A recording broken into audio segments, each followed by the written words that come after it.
Kata-kata hari ini, Mas. Salah satu cara mengikhlaskan selain harus meninggalkan, yaitu mendoakan. Walaupun kita tidak pernah menjadi yang terbaik, semoga dia mendapatkan yang lebih baik dari kita. Masih wis tahu tatu ndak apa-apa di kayak pelajaran. Kadang besok katini sun wis rikon duweni sun jalo ojo riko larani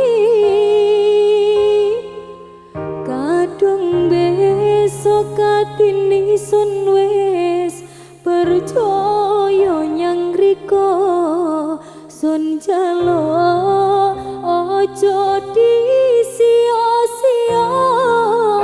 mergane sadurunge ison wis tau tatu wis tau tatu. Selamat malam Jeru nemen es Niken Melani Music. Asik teman mas. So jadi kayak galau di dangdut ya. Selamat malam buat teman-teman semuanya.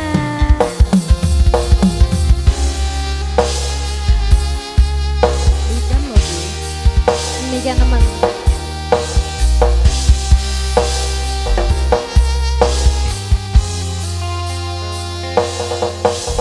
Tuhan pengen tahu menggonong hati nison seperti peri make kerasa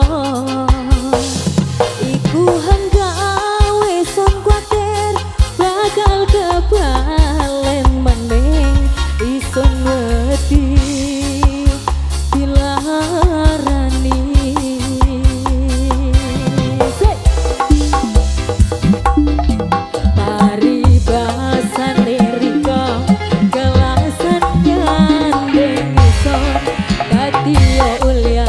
Ang bisa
jangan sakit hati lagi. Wes didangdut nih kok.